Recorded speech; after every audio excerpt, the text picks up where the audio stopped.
I have just a couple of introductory kind of comments for the conference, and that set the stage for our discussion and the sessions that follow. The 2015 Paris Agreement was the first major global initiative to deal with climate-related issues. Since then, various efforts have aimed at developing a comprehensive climate policy that is based on relevant data, disclosures, and approaches. Despite these efforts, however, the climate policy agenda still appears fuzzy, and the consequences of climate events on countries, businesses, and financial portfolios ever distressing. The most recent issue of The Economist magazine that I subscribe advocates that the target of 1.5 degrees Celsius is not attainable, and action is required to accelerate efforts. This past week, policymakers and world leaders gathered in Egypt to accelerate or to debate issues and accelerate actions on climate change. 1 week into the COP27, it is evident that the meeting has evolved into a larger, more complex, and multifaceted process. This is another way of saying it's a political mess. Rising interest rates and constrained access to capital markets are taking center stage as key factors affecting climate change outcome. It seems that tensions regarding uneven historical responsibilities for carbon emissions between developed and developing countries still are present. The central question is, how will our reliance on fossil fuels today reshape our future? All of us know climate change represents two types of risks. First of all, the physical risks that may have a significant impact on many economic sectors, including agriculture, housing, infrastructure, water resources, etc. Climate change also imposes another risk, the transition risk, that is associated with the transition of the economy from one stage of development to another with a climate-friendly environment. Adaptation also is crucial and urgent, but identifying strategy is very complex and requires policymakers, businesses, and individuals to get together and compromise, something which is difficult at a global level. This conference intends to shed some light on the economics of climate change and explore the microeconomic and fiscal implications of investment and financing of climate change initiatives and their impact on portfolio performance. It features panels on the intersection of climate change, the economy, and the capital markets. Our first session will address issues related to where we stand in terms of climate change and whether acceleration of effort is necessary and to what extent technology might play a role. The second session will present ideas on standards for portfolio construction with climate change initiatives and assess portfolio performance and the experience from developing markets. The third session will focus on the impact of climate change on the economy, the food industry, the food supply, and the microeconomic costs of climate change inaction. I'm very pleased to introduce you the first panel. Let me say that, speeding up the time, we have included the bios of all the speakers in the program, and therefore I will not introduce their bios, their lengthy accomplishments, the contributions that they have made. I'm very pleased to introduce Stuart Mackintosh, who is the Executive Director of Group of 30, a renowned author. And this book, I was told, is open access. It's a wonderful written publication. I will all of you encourage you to take a look. It's a labor of love, because I know what it means to be an author. You really work for less than minimum wages or very close to zero, but you have a passion and this is what you can look through the book, his contributions are immense. Also, prior to starting the panel, I want to mention that Jordan Howell, Professor of Sustainability for Rowan, is not with us because he's sick and unable to participate. We wish him well. Finally, in the panel, we have Sean Heberling, a great colleague and a friend of mine, member of the board of GIC, president of the Marion Street Capital, and we will welcome his remarks. But before we do that, the audience, please I introduce you to Stuart. Yes, please stand here and have ready to go. I think. Where is it? Oh, you have. All right, thank you. Thanks very much. It's great to see you, and thank you to George and Mike and everybody at the GIC. It's a pleasure to be here, and it's really important that we discuss the issues of climate change and how we address it collectively, individually, nationally, and get to grips with this unfolding crisis. So let me say, I want to divide my remarks into four pockets. I want to say why climate change is slow, then fast, say a little bit about where we are now, and ask the question, can we afford it? And then I want to talk about speeding the technology diffusion that will enable us potentially to close the gap between where we are now and where we must be in the decades ahead. So history is written tomorrow, but our climate future is being made today by what we fail to do collectively and individually. We can see that obviously all around us, whether it's the massively low levels in Lake Powell or Lake Mead, the lowest levels they've ever been since construction, or the massive floods in Pakistan this year, or in Bangladesh last year, or the 70% reduction in the number of vertebrates in the world because of what we're doing to the environment, or the fires in Greece last year, or the flooding of Tuvalu. This is the foreign minister of Tuvalu giving his speech from under the water because within a few decades, his island will cease to exist.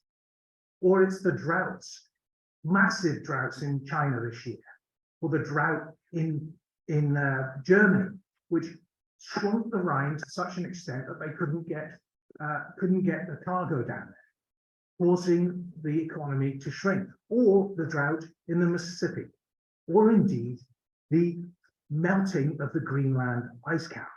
My niece, who is a professional explorer, was on top of the Greenland ice cap 18 months ago, 10,000 feet in the air, normally -20, -40 degrees year round. It was raining for the first time ever in recorded history. So we can see what's happening today. And unfortunately, I must reiterate this point because when we talk about climate change, we think it's slow and gradual and linear, but it's not slow and gradual and linear. It's slow and then disjunctive, and there are breakpoints and everything changes. What is this? This is a slide of the temperature during a period 11,500 years ago, known as the Younger Dryas, when there were vast swings in the climate over very short periods of time. And you can see that here on the edge, close to near 10,000 years. Now, how fast was that sudden shift? Well, in Greenland, the temperature increased by 10 degrees C in a decade, and the rest of the world within 30 years. Before that happened, my Pictish ancestors could have walked from Edinburgh to Oslo across the land. There was no North Sea there. And then it all flooded in an area called Doggerland, which disappeared below the rivers, never to be seen again. So my point here, and it's very important because tipping points that Stuart Wiseman and other people have made the point about are nightmare scenarios. And once we hit those tipping points, it is not slow. It is fast and sudden, and you never go back within the lifetimes of ourselves and our children and our grandchildren. So where are we now? And that's where George is right. And unfortunately, I have to agree with the economists as well. Now, we have the 1.5 target set in Paris. but we are nowhere near that. As you can see here from the climate tracker, we are somewhere between 2.1 degrees and 2.7 degrees.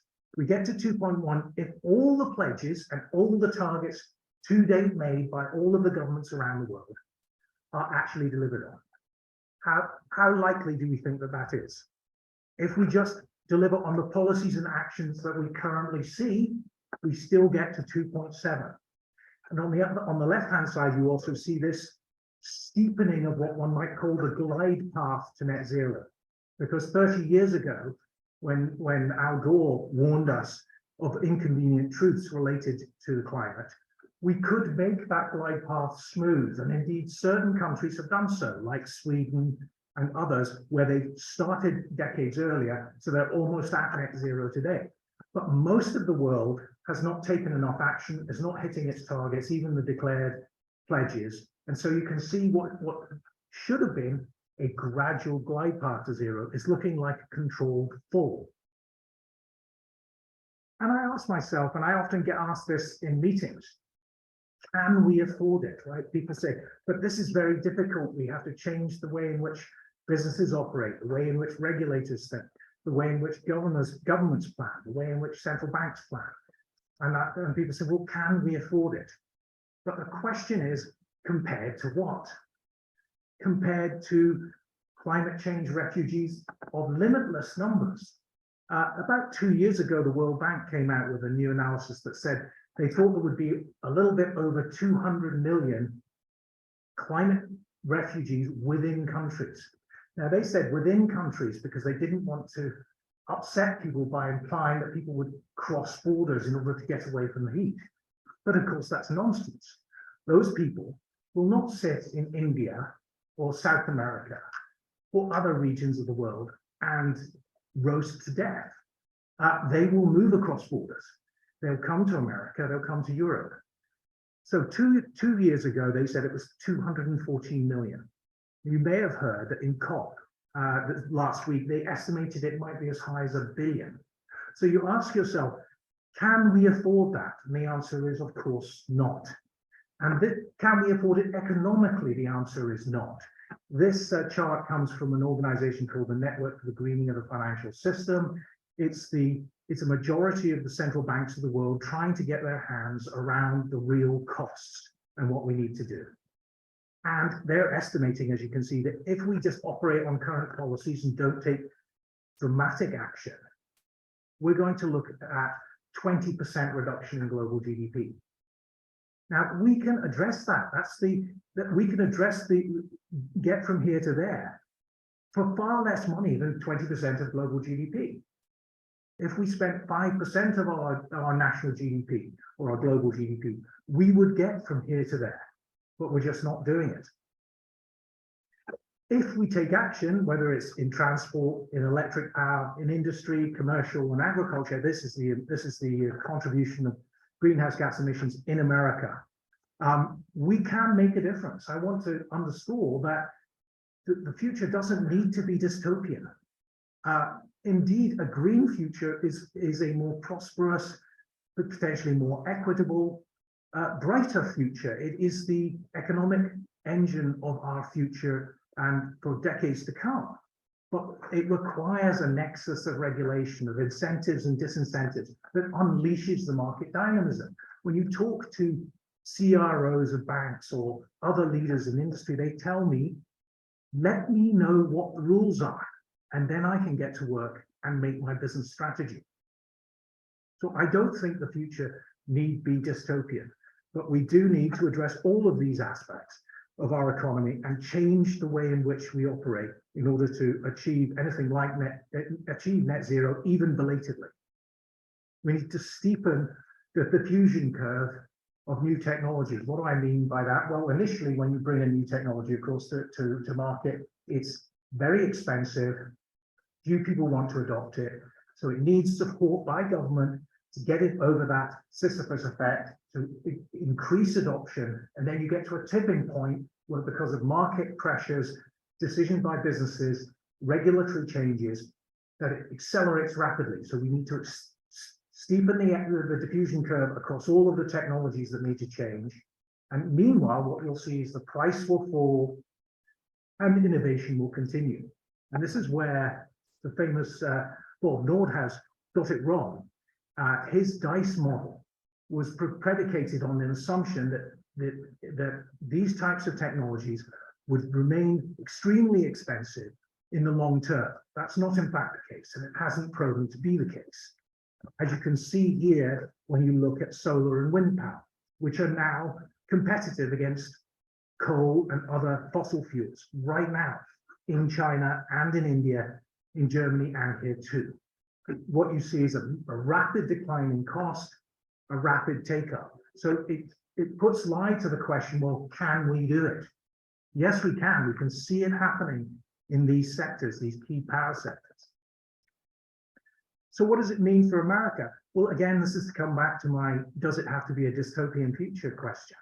No, it doesn't have to be dystopian. Here is a study by The Third Way, which I recommend to you, where they looked at 6 major supply chains, long duration electric storage, EVs, hydrogen, direct air capture, clean steel, and small nuclear reactors. And they said, given that these are important parts of the green transition and the economic future of America, do we have a competitive advantage? And the conclusion you can see from their matrix is that in almost all cases, the answer, even today, is yes. So what we want to do and what we should do is seize those opportunities. And that's what President Biden's IRA is attempting to do. And will it create jobs? Well, this is an interesting segue to what President Packer said just a few minutes ago. Yes, it can and will create jobs. In those 6 sectors alone, Third Way made clear that their estimates are showing significant job gains. And not all of those jobs require higher education as well, which goes back to what the president said. So that's partial answer as well. Well, can we do it? Will it produce a brighter future? The answer is yes, we just need to get on with it. So we need to recognize the urgency. We need to act now. We all need to set net zero goals. So I would say, does your firm have a net zero goal? Are you personally thinking about what you can do to lower your carbon footprint? We need to regulate markets, and that includes offsets, and we need to standardize, innovate and iterate, incentivize and penalize. We need to price carbon now like other countries are doing, adjust, reinforce, and reevaluate. So let me stop there. Thank you so much. Thank you. I think let's hear from our next speaker, and then if we have any questions at the end, we can raise those questions and we can have a discussion with the members of the panel. Thank you. Yeah, sure. So, George, what are the slides? You have nice slides here, huh? Oh, this is George. Yeah, you're using Yeah. Okay, let's see. Let me see if I know my stuff. Oh, we have your firefighters here. All right, good. Thank you. No problem. Maybe I'll start with prefacing my remarks with, I'm not a climate finance expert, but I do run a firm that works with innovative growth companies. Its mission is helping innovative growth companies solve their most pressing challenges. And I oversee a team that has proven to me it's very good about getting up relatively steep learning curves and associating itself with other experts in the industry through whom we can learn enough to be dangerous and helpful to our clients. I had the luxury of meeting with Professor Marcin Koperchik. Anyone ever heard that name? He's out of Imperial College London, probably the foremost academic researcher around climate finance, of whom I know in the world. So I asked to go last today. No, that means second. Given that George's that feeling of. And I asked to go last because I felt as if my remarks create a little bit of a segue between what Stuart shared and what you'll hear after lunch on the capital markets panel. And I'm happy Stuart went first because I think he hammered home a key point, which is that the world is not doing nearly enough to address this net zero initiative. And I know a huge debate exists as to whether, climate change is real and, how impactful net zero might be toward addressing climate change. I want to stay away from that side of it because I personally, like to view myself as an unbiased person for whom data should sway me on one side or the other. And over the last couple of years, I've seen enough to subscribe to the view that if we don't do anything, the potential challenges, the cost of the challenges we face far outweigh any potential rewards of doing nothing. And look, the human race and capitalism have faced challenges, significant challenges in the past. Whether they're as significant as the potential future of the human race, I don't know. But we've been through things like real risk of nuclear war, development of nuclear technologies. I mean, there is a paradox here. So, with that said, there are really two main points I want to make for you today. Number one, the motion we put in place has led to innovation, though that innovation is not doing enough to quote unquote decarbonize our world. And then the second main point is we've largely spurred that innovation with what I might generally characterize as a little bit of a carrot approach. I think we're going to start seeing more of a stick approach. And I view the capital markets, specifically banks and impact investors, as having the power or carrying the power to wield a little bit of that stick going forward. So specifically, I'll share with you this. We've seen a lot of patents, and you'll see on the next slide, the Paris Accord led to tremendous investment into new technology. Many of those patents have been associated with new technology. And Dr. Perchik has done a tremendous amount of research into the correlation of various measures with the filing of new patents and looked at this, sliced this a bunch of different ways. The one I found most compelling was the quote unquote impact of blockbuster patents. So those that have been cited, by 95% of other patents that have also been filed. And what we've seen here is, kind of a stark contrast between the left side of the slide and the right side of the slide. Right side of the slide all makes sense to me, right? You've seen an increase in property, plant, equipment. You've seen an increase in CapEx, cash, likely a function of investment into those companies, and sales at this time. So innovation has, been productive in some respects. Left side slide shows that coincident with those patent filings or those patent filings lagged 1 to 3 years, has done nothing for emissions. Maybe it's helped with margin, maybe it hasn't been enough lag of time yet, but we haven't seen an impact, even from the best of the best patents. And why might that be? Here's a look at venture funding into green technology. And I've specifically divided green technology into electric vehicles and everything else. And you can see the Paris Accord, looks like largely a pretty significant impact, right? Investment explodes after that vertical line. Now, where does most of that investment go? Most of that investment, there's a clear delineation between the top 7 firms that received investment and everybody else. And I'll offer one caveat to this chart. This chart excludes $1 trillion in investment by global automotive OEMs.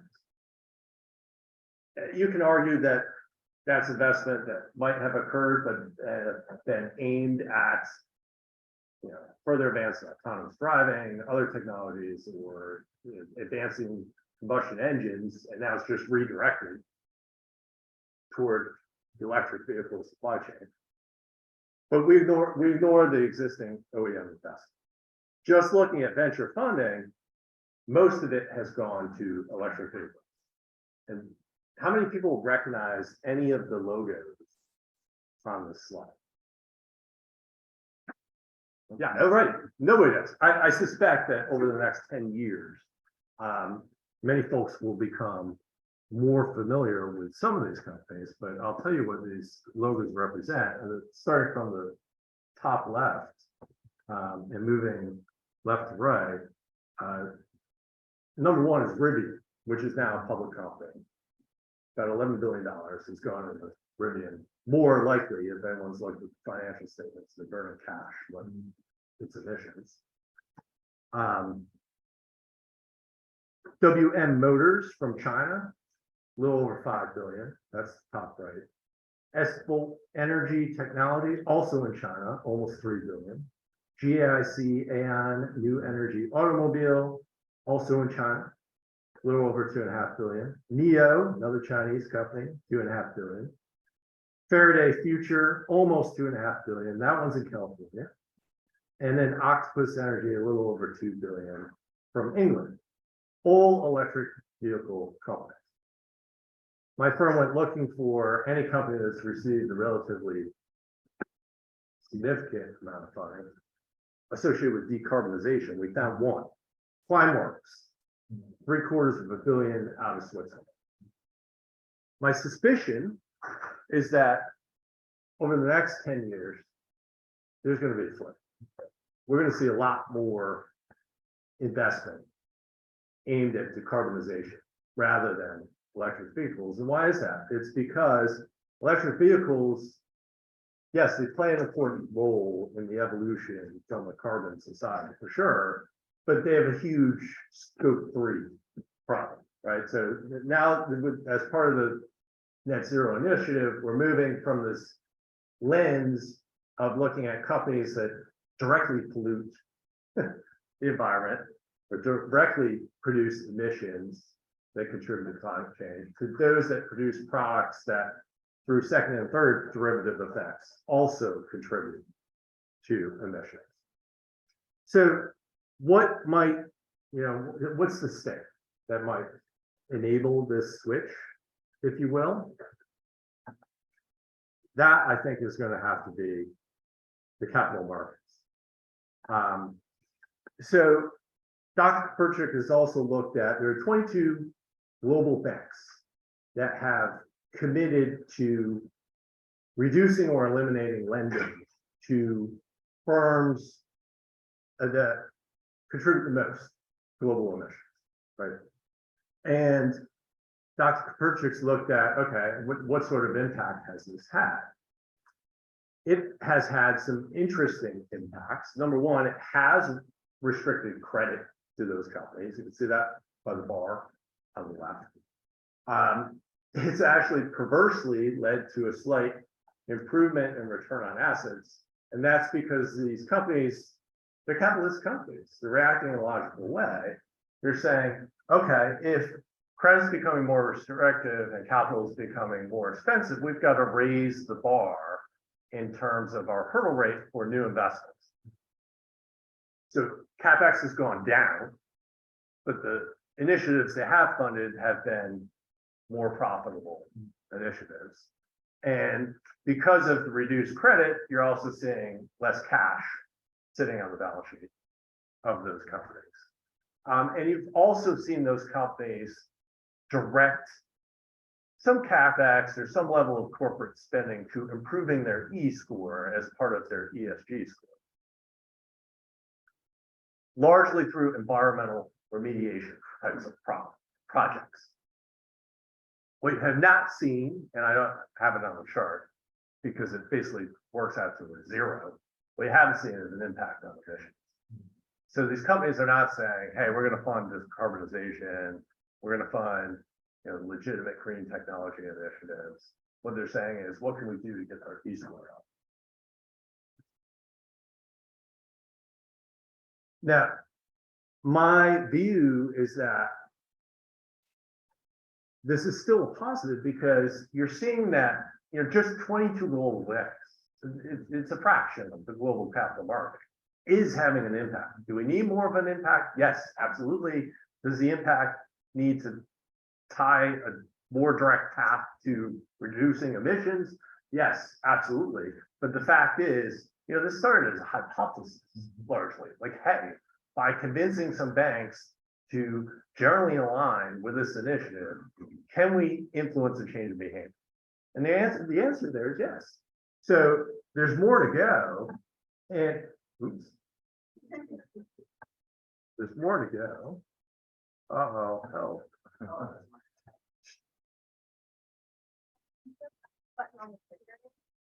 Back button on. All right. Right, okay. So there's more to go. And I think it's going to be a combination of mandates, taxes, and just investor orientation, investor priority, right? That'll get us there.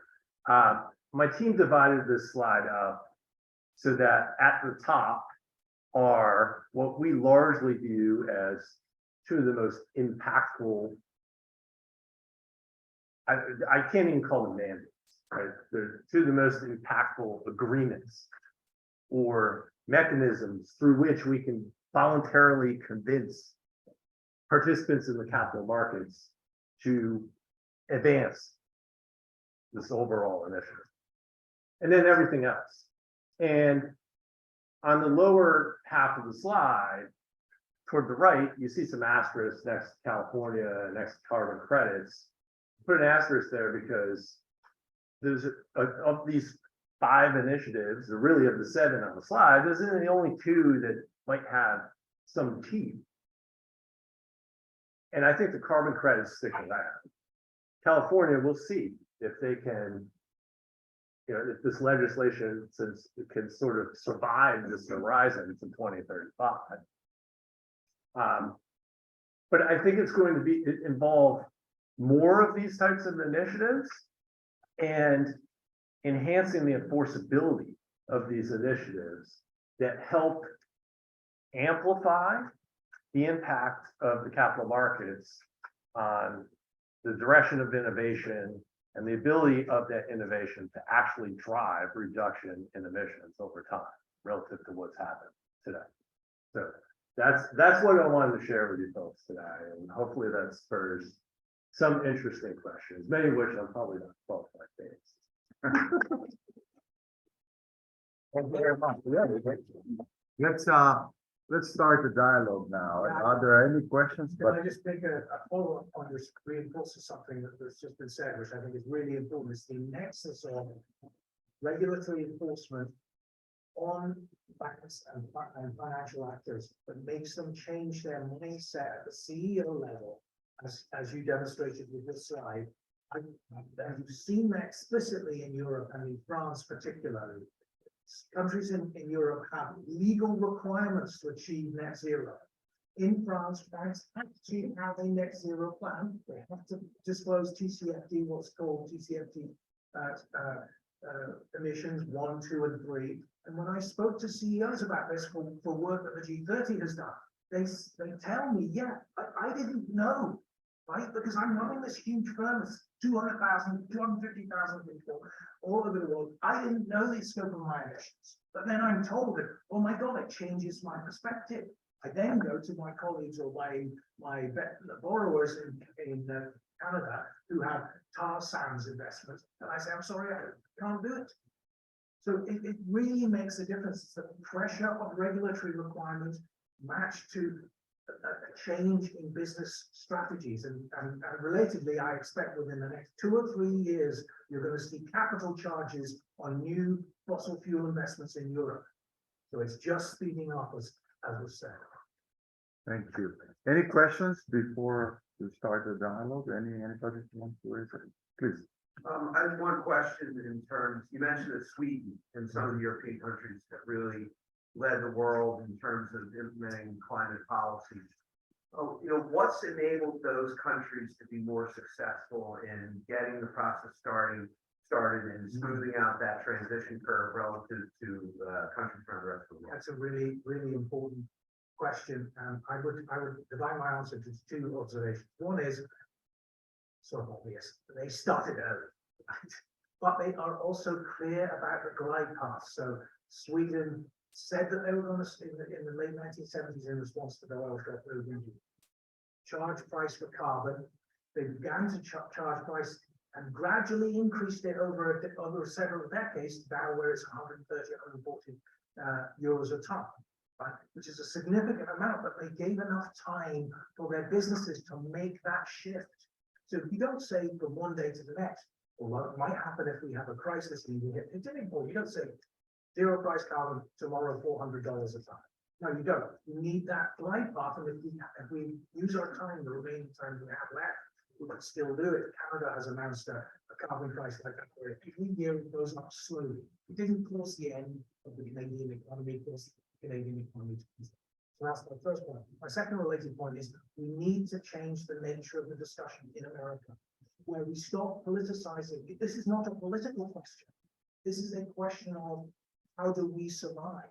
So they've done that in Scotland, they've done it in Sweden and in other countries where we have a roundtable discussion across the country with many different groups and stakeholders. The facts are laid out, the scientists explain that this is happening, and then the debate can be about how do we deal with it, not whether it's happening. You can have a market solution, you can have a regulatory solution, you can have a mix, you can have a tax, you can argue about those pieces, but what we need in America is to get to the point, and I think we are almost getting there, where we stop arguing about whether it's happening, and have a discussion collectively as communities and cities and towns and so on, about how we all can get there together, because we have to do it together. Yeah. Stuart, thank you. A question for you. Given what you just said about the political discourse in the U.S. and no political discourse in China, what's the probability the 2050 budget slips? We don't achieve the goals by 2050, and what's the implications to? Well, also the challenge. I mean, we may not. What I would do is I would counter you and say that's why we need to pull the target forward to 2030, and that's the focus of many people and many businesses now. If you talk to the CEO of Maersk, the world's largest shipping company, they pull their own target forward to 2030, because if you push it to 2050, or in the case of China 2060, or in the case of India 2070, it seems so far away. You don't bother doing anything. Do you think, you've got decades? No, you don't have decades, because if you act today, it's cheaper today than it will be tomorrow, because it'll be more expensive tomorrow and everything else. So what we need to do is set firm level of government level targets now on an annual basis and measure against them. And many countries are starting to do that, many firms. Please. Can you identify yourself, please? Sure, hello, Dave. One thing we're concerned about is the cost, right? So getting from A to B is a transition that's going to be spent, right? So that means that you have to invest in infrastructure, you have to invest in retrofitting we would have to invest in getting rid of old materials and laying off people and creating new companies. All that stuff is going to cost money. Inflationary. Who's supposed to pay for that? Because if you think about it, it's kind of a form of payment, right? And when that happens, especially the government selling businesses and consumers, there has to be some kind of compensation or incentives or credit, not just, not just the stick, you can carrot too. So is it going to be companies, consumers, governments, or some combination of that?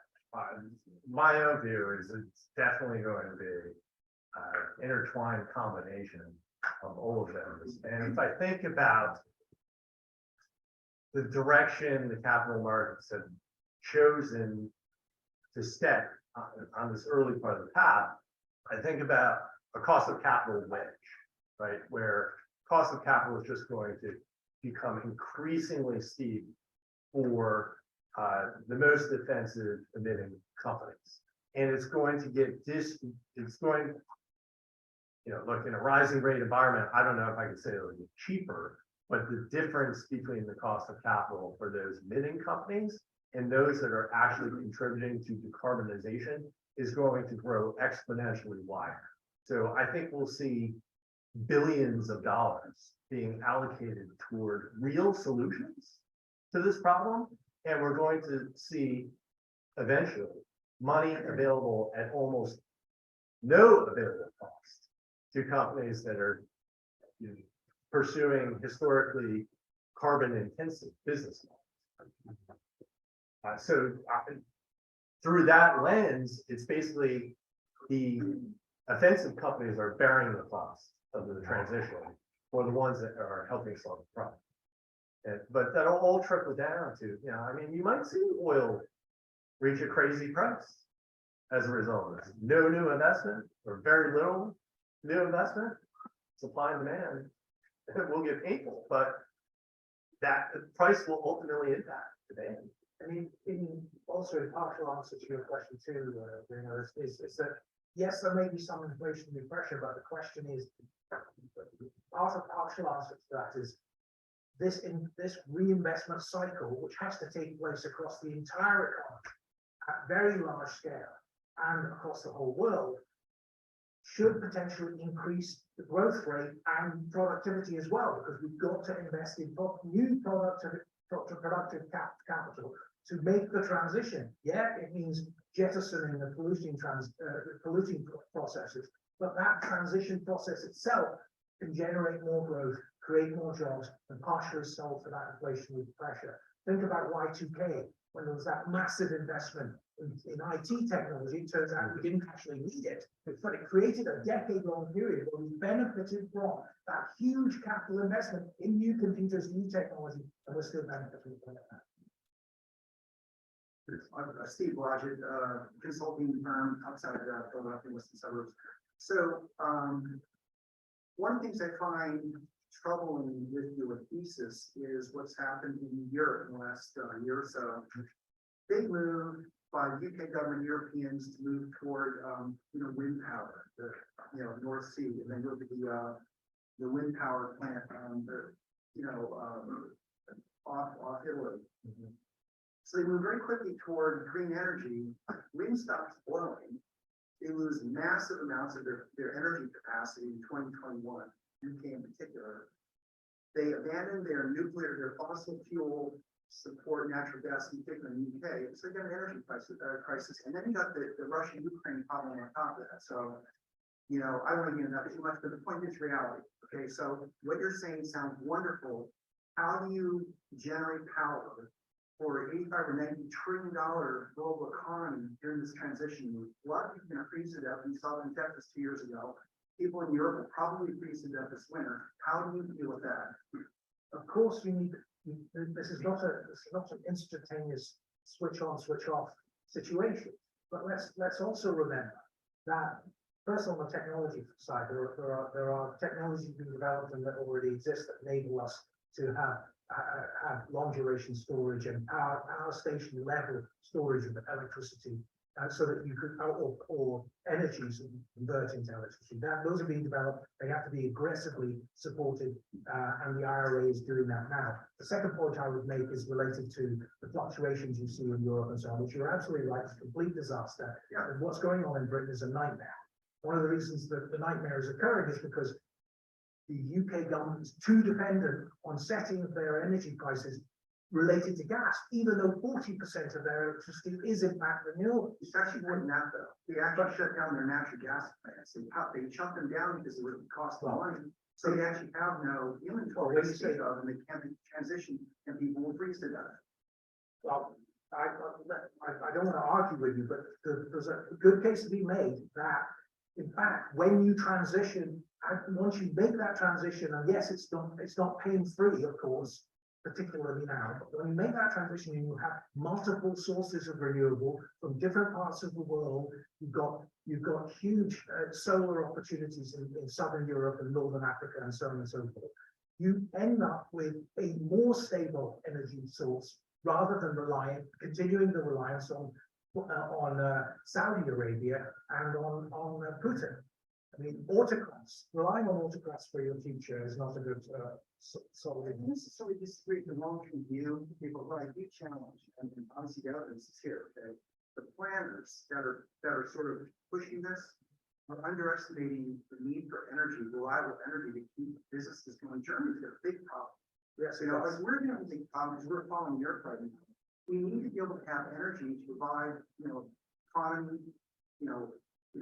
business production, heating oil, or heating during the winter time. And the thing is, I feel it's been such a quick move to embrace this. We've spent trillions of dollars, but look at the shortcut. Look at the problems we have. We haven't solved the problem. We haven't anticipated this. Well, this is part of the transition risk. I think that there is a But change, but it's hard to this time, for war.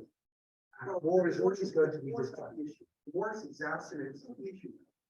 Well, it largely is at the moment in Europe today. Europe. But I mean, that is why Europe's in an energy crisis. so if I may, I have one more question, so we can take a break for the next one. Yes. Thank you, but I want to recognize the celebrity in the audience, Dana Peterson, Chief Economist from the Conference Board. Wow.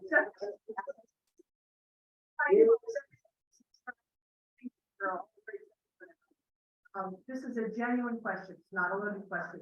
Is there any validity to the thought that some of this is from 120 years ago, results of the Industrial Revolution and the smokestacks? And, as you said, things don't switch on and off so quickly.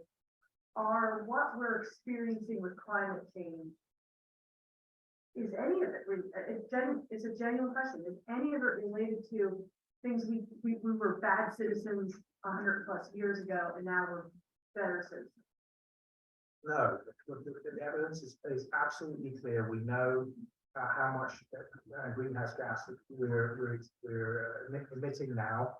We know that Americans, on a per capita basis, emit 3 times as much as other developed economies, twice as much per capita as Europe, 3 times as much as China. We know that Africans and other developing countries emit essentially nothing.